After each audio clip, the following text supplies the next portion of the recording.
She tells me that's just how sailing works. Leg hits bow, hits deck, you get beat up. I watch blue blossom over her knees silently, too tired to argue.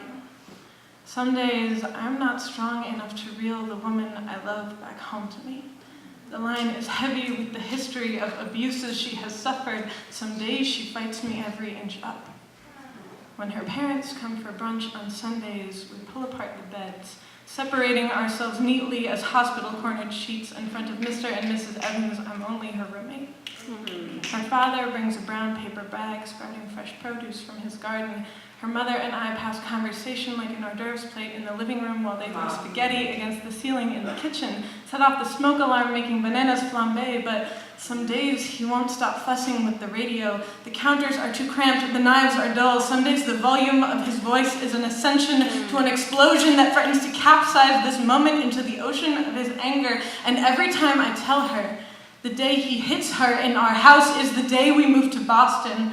And every time he's back the next Sunday with a pot of herbs from his garden, as though it were not too late to lay new roots. We've never bought a single plant, but the balcony of our third-story walk-up is covered in basil, parsley, cilantro, mint, tiny potted apologies for the days he loses his temper. To the tender-headed. My mane was tangled and kinky. These curls worked their way like playful vines catching coarse twine. These curls twisted in tight locks that I dreaded to comb with prickled teeth that pricked too harshly. Told myself it must hurt like this for all little girls. So I Scooby-Doo stuck my way through the corners, tiptoeing through cracked doors, laid in my blue bathtub, hiding from Ma, 'cause remember, she was trying to kill me. Or at least it felt like that. And this was a daily occurrence. My father would find me cowering in some corner, tell me you are way too old for this, get my mother and tell her I was ready to get my hair combed. She would sit me down on our toilet, her coconut oil fingers slipping and sliding through big tentacles, slathered and greasy, would rip and twist this little baby fro into two shiny, thick pigtails, finalized with weighted beads and elastic strings, and one would definitely puff out in the middle of the day. Around 7 a.m., I was laid and crisp like my father's collar. Around 9 a.m., strands started to stick out, and around 12, my baby fro broke the mold until I looked like a Spike Lee jigaboo, so I told my mother I would do my own hair. Clasped my mother's hands tightly, slid the essential oils off of her fingers, felt like taking something serious. Nursed skin to hand to hair, felt like taking family heirlooms. Looked into the vanity and out of habit, I tried to recreate my mother's pigtails and almost died again. So instead, I pulled my hair back into a ponytail that lasted 5 years, and intermittently my mother would burn the curls out of my locks, singe my textures, erase years of our time in bathrooms, all for special occasions, formals, and meeting plans.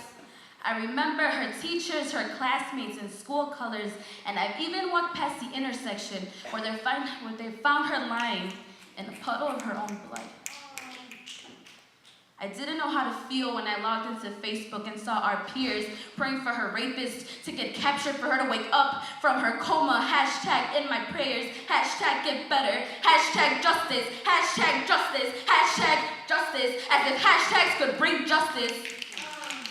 I know so much about her without knowing her at all.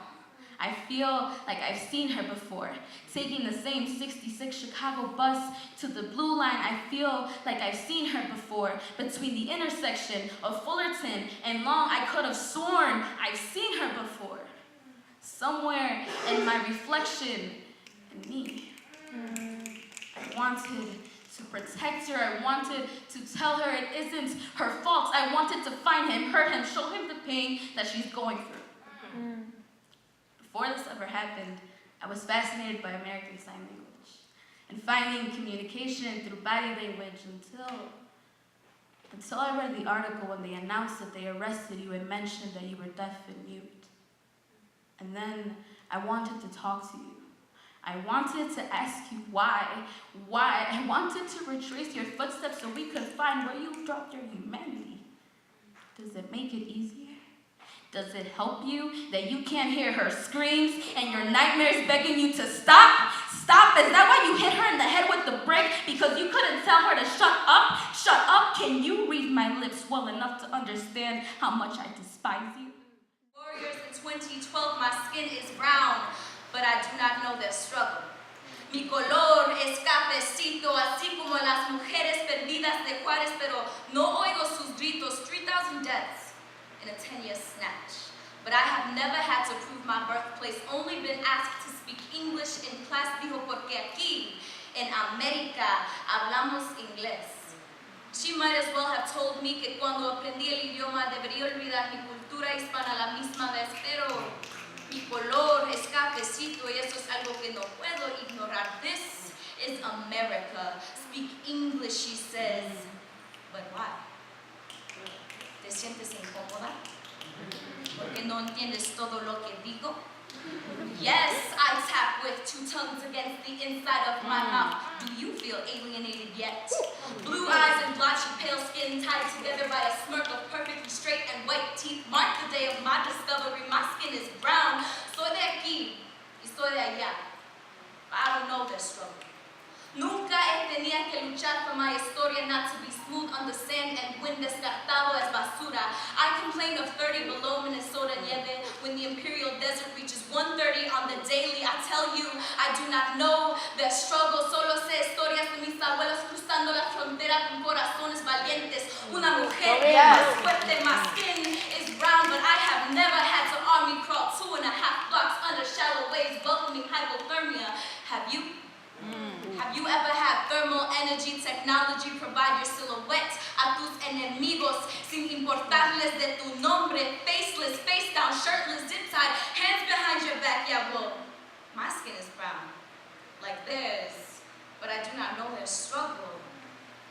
My skin is brown, just like theirs, but I do not know their struggle. I have never seen the footprints of Mexican children in secret desierto transit. I have never died giving petrol to my daughter while cruzando el otro lado. Mi color es cafecito, but I was too busy not being hindered by Proposition 187 to know what a mica was till I was like 11. I tell you, I do not know their struggle. Mi color es cafecito, así como los desaparecidos y las mujeres de Juárez que nadie oye sus gritos y las madres y padres que tienen que dejar a sus hijos cafecito, así como the ones Anglos have branded mojados and illegals. They put up these fences to keep out brown people unequal. I call them my people, but that is deceitful because my skin is brown, así como theirs, but I do not share their struggle.